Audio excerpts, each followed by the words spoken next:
Bonsoir à tous, vous faites bien de vous informer sur RTI1. Qu'est-ce qui fait la une de l'actualité? La Côte d'Ivoire enchaîne les records économiques, taux de croissance à 6,5%, taux de pauvreté à 35%.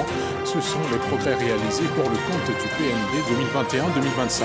Cette information émane de la ministre Kabaniale qui était au rendez-vous du gouvernement, initiative du Centre d'information et de communication gouvernementale CICG. Les populations de Bouaké ont malgré elles développé la phobie de la pièce de monnaie de 500 francs. Commerçants et clients sans raison fondée se refusent au cours de transactions commerciales cette pièce. Quel est le motif? Petite enquête sur la question vous sera proposée dans ce journal. Et puis, en République démocratique du Congo, au moins 700 morts et 150 000 déplacés après l'offensive du M23 à Goma. Les structures sanitaires sont dépassées. Le manque de matériel et de personnel rend la prise en charge des blessés extrêmement complexe. Dans les morts improvisées, les corps s'accumulent. Voilà pour le sommaire. Tout de suite, le développement. On ouvre cette édition avec ce télégramme émanant de la présidence de la République et qui est destiné à son Excellence, M. Frank-Walter Steinmeier, président de la République fédérale d'Allemagne. Monsieur le Président, c'est avec une vive émotion et une grande tristesse que j'ai appris le décès survenu ce samedi 1er février 2025 de M. Horst Kohler, ancien président de la République fédérale d'Allemagne.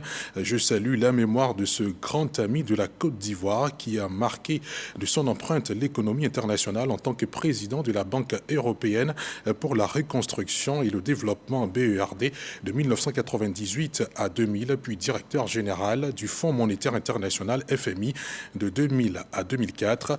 En cette circonstance particulièrement douloureuse, je voudrais, au nom du peuple et du gouvernement ivoirien, ainsi qu'en mon nom propre, exprimer à votre Excellence ainsi qu'au peuple allemand l'expression de notre solidarité et celle de notre profonde compassion. Je prie en outre votre Excellence de bien vouloir transmettre à la famille de l'illustre disparu nos condoléances les plus attristées. Très haute considération, signé Alassane Ouattara, président de la République de Côte d'Ivoire. On ouvre aussi cette édition avec une œuvre de récompense du mérite.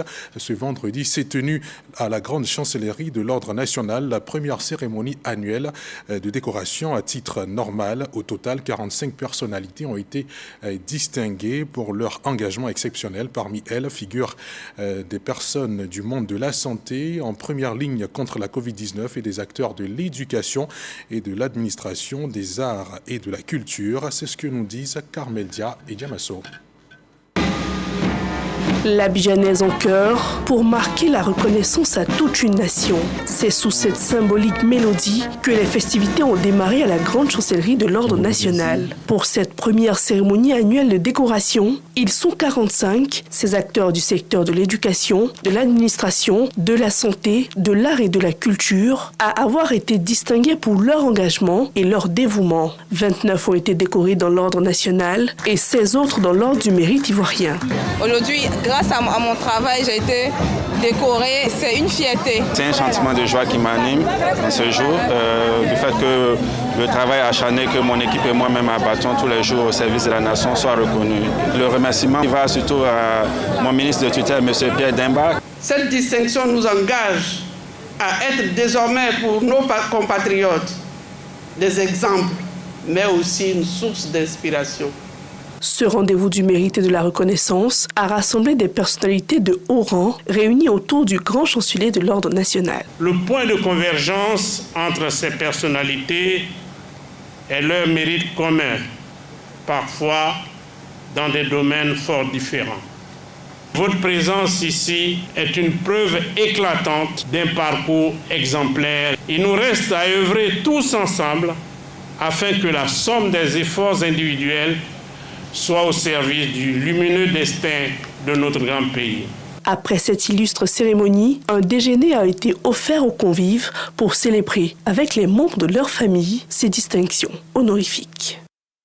Au chapitre économie, les performances de la Côte d'Ivoire font pâlir d'envie, notamment celles du PND 2021-2025. On peut compter la croissance et le taux de pauvreté qui sont respectivement à 6,5% et 35%. La ministre de l'économie, du plan et du développement, Dialé Kaba, les a évoqués lors du rendez-vous du gouvernement.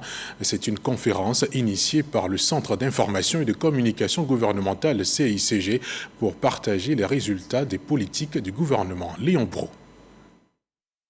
6,5% le produit intérieur brut malgré un contexte international de crise et de pression sur la période 2021-2024. Cette croissance soutenue grâce au solide cadre macroéconomique induit par le PND, le Plan national de développement 2021-2025, selon la ministre Dialé Kaba. Avec une diminution progressive de notre déficit budgétaire, qui, en pourcentage du PIB, est estimé à 4% en 2024, contre 5,2% en 2023 et 6,8% en 2022. Le niveau de l'inflation est contenu à 3,5% en 2024.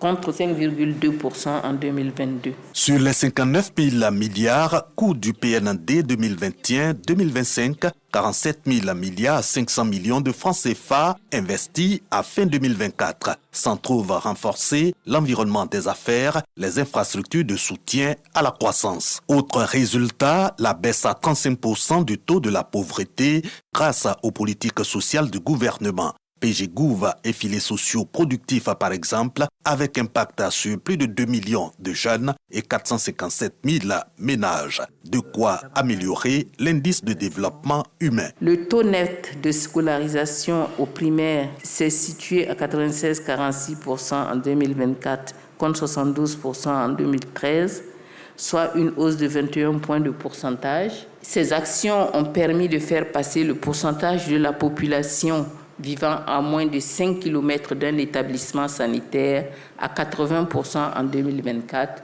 contre 66% en 2011. La planification, donc l'outil de développement et de bien-être que la ministre de l'économie inscrit au cœur des stratégies du gouvernement avec pour 2025 un accent sur le capital humain, la sécurité et la paix.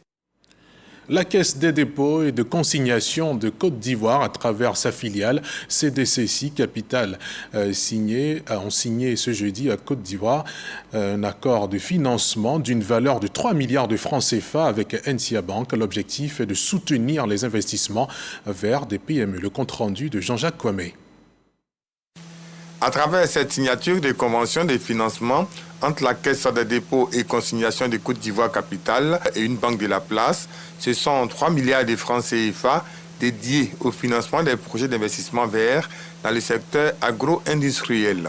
Il s'agit d'investissements à fort impact social qui va contribuer à l'inclusion financière et au développement économique de la Côte d'Ivoire. Ce financement permettra notamment de favoriser la transition écologique, mais aussi de contribuer aux efforts du gouvernement pour l'atteinte des objectifs de l'accord de Paris en termes de réduction des émissions de gaz à effet de serre à l'horizon 2030. C'est une excellente opportunité pour nous, mais qui n'est finalement qu'un début d'une longue série à venir d'opérations. Je veux vous dire toute notre disponibilité à faire davantage avec vous et à examiner toute possibilité de collaboration nous permettant de soutenir nos champions nationaux, de soutenir nos PME, de participer activement à la transition écologique. Ce financement de 3 milliards est un emprunt. Ça a duré 7 ans, financé par la Banque mondiale via le projet des chaînes de valeur compétitives pour l'emploi et la transformation écologique. CDC-CI Capital est la filiale 100% de la Caisse des dépôts et consignations de Côte d'Ivoire. Son capital est de 38 milliards de francs CFA.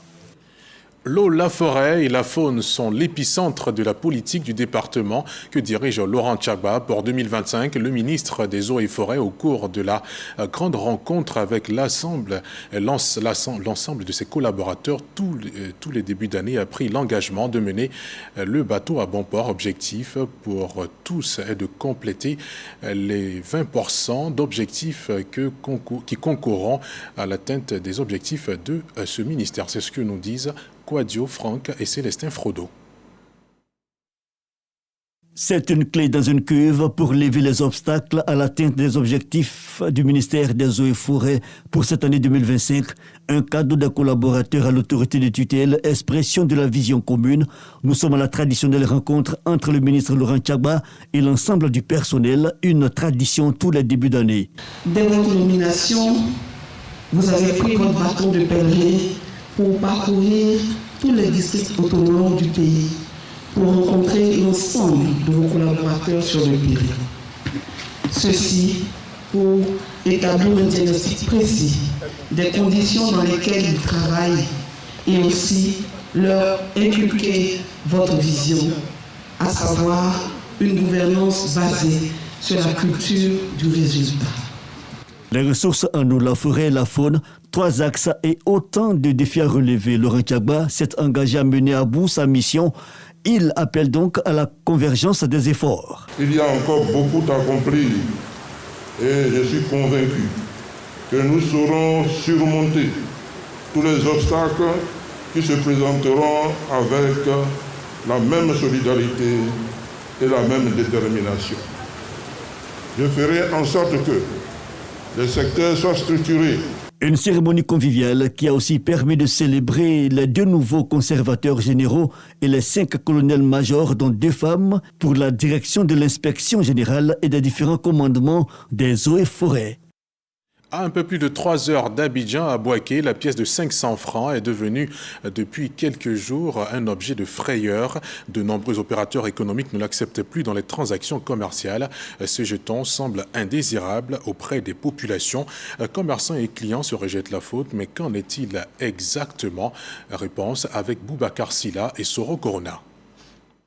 Je suis allé au marché avec 3 pièces de 500. Acheter les condiments pour pouvoir manger. Et la dame refuse de prendre les pièces de 500. Je suis allée faire transfert également. Ce sont les mêmes scénarios. Donc moi, je ne sais pas c'est dû à quoi. La pièce de 500 francs CFA est devenue un objet de frayeur. De nombreux opérateurs économiques refusent cette pièce de monnaie dans les transactions commerciales, la rendant indésirable auprès des populations. Ces phénomènes qui prennent de l'ampleur créent une atmosphère de méfiance et provoquent souvent des litiges. La pénurie de la monnaie de 500 a commencé à être trop élaborée dans la commune de Bouaké précisément. Parce que nous voyons que lorsque nous faisons des achats, des commerçants qui refusent de prendre la pièce. Or, on n'a pas reçu une information qui nous dit que les pièces sont interdites. Aucun opérateur économique n'arrive à justifier l'origine légale de ce refus. Pour moi, je ne vais pas prendre parce que quand on va sur le marché, on donne aux gens, les gens refusent. Donc si on prend, ça va rester dans notre main. On ne sait pas qui leur a dit qu'on ne prend pas les pièces de 500 francs. Quand tu leur donnes, elle ne veut pas partir avec. Bon, il n'y a pas de preuve que ça. Si tu dis qui a dit ça, on a attendu ça. Ceux qui acceptent par contre la pièce de 500 francs CFA, eux accusent les clients eux-mêmes en plus de rumeurs. Quant à moi, je prends. Mais quand je donne à les clients, ils refusent. Il y a une fois même, moi et une dame là, on a fait par là. Quand il est descendu, il m'a donné 1000 francs, il lui a donné 500 et elle a refusé. Nous-mêmes, on a besoin de monnaie. Si le client vient avec les 500, nous on prend, on ne refuse pas. Pour certains, ce phénomène a débuté avec le refus des pièces de monnaie lisse, les pièces de 250 francs CFA, les billets mutilés, déchirés ou jugés trop sales. Progressivement, ce rejet s'est étendu à la pièce de 500 francs CFA, affectant divers secteurs d'activité, des petits commerçants au supermarché en passant par les marchés et le transport.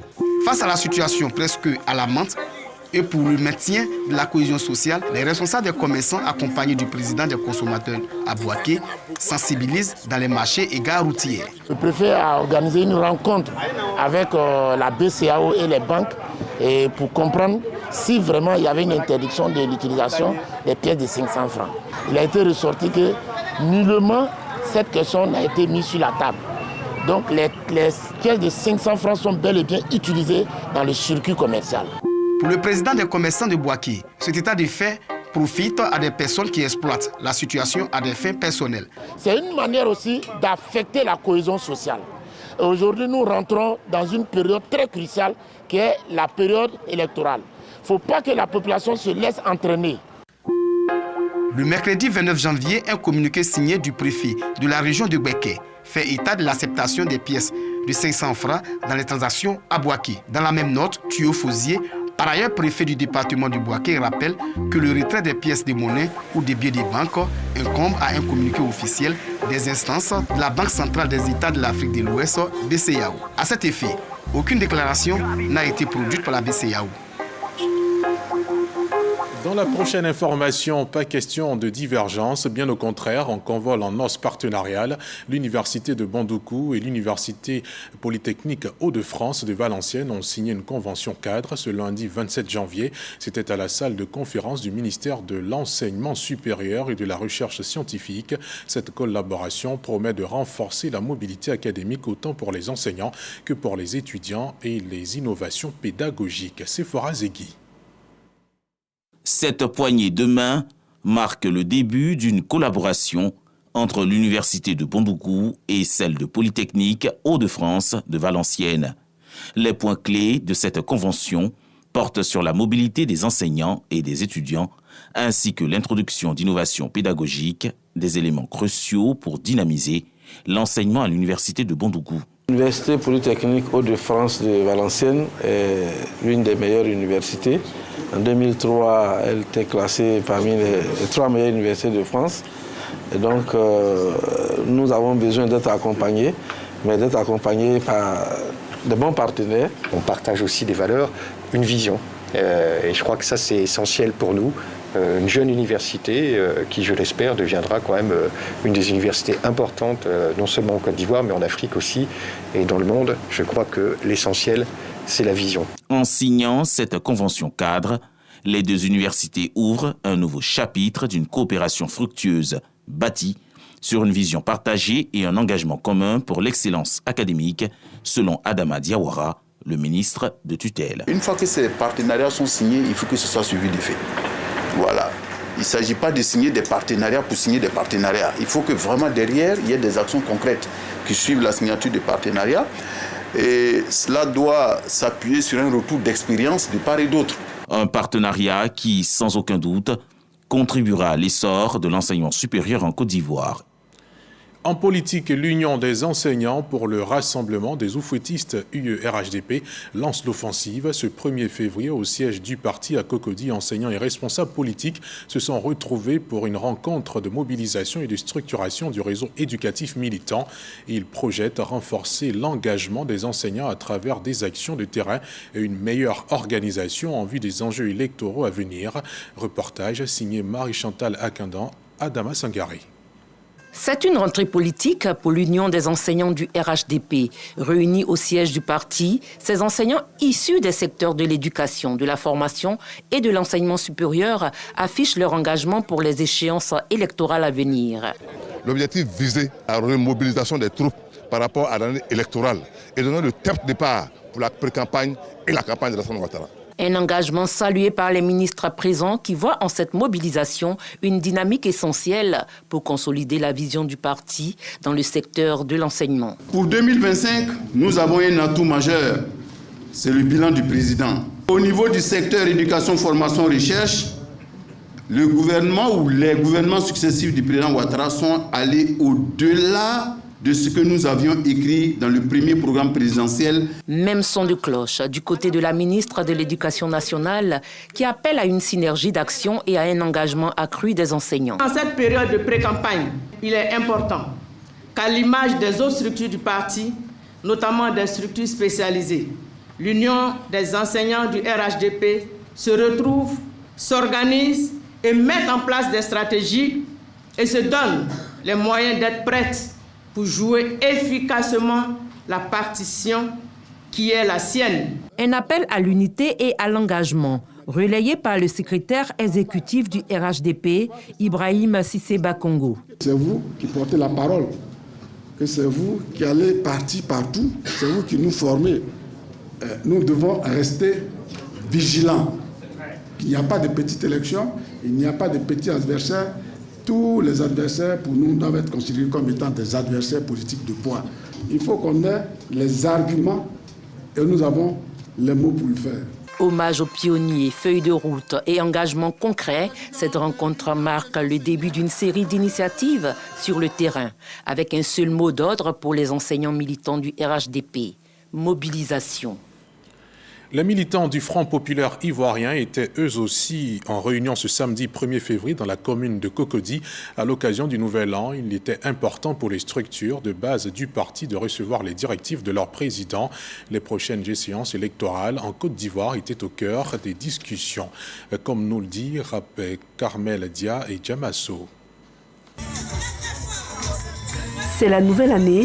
Et les militants et structures de base du Front populaire ivoirien se sont rassemblés comme un seul homme autour du président de leur parti politique, Pascal Affi-N'Guessan. L'occasion pour eux de présenter leurs vœux pour la nouvelle année avant d'aborder l'essentiel, s'imprégner des grandes orientations pour 2025. C'est une nouvelle année, une année qui est très prometteuse. Ma mission, c'est de réorganiser les jeunes autour du président, permettre au président d'être très efficace sur le terrain. Nous demandons à toutes les femmes de se joindre aux femmes du Front populaire ivoirien pour parler d'une même voix qui est la paix.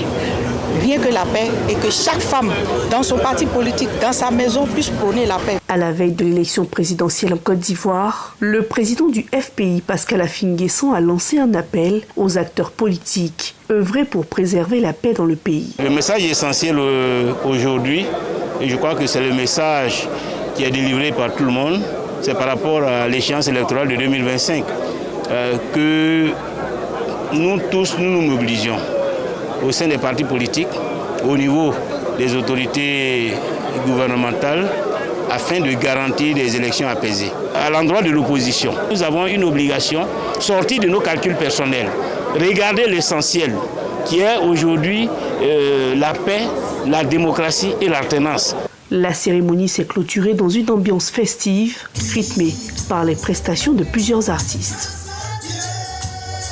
Quand les politiques se réunissent pour parler élections, les religieux prient pour qu'elles se déroulent sans encombre. L'église messianique de Côte d'Ivoire a célébré récemment à Abraniamiabo, la sous-préfecture d'Atoutou, sa première révérende pasteur. Ce culte d'action de grâce a été également une occasion pour prier pour le gouvernement et la paix en Côte d'Ivoire. Jean-Marc Tchedji.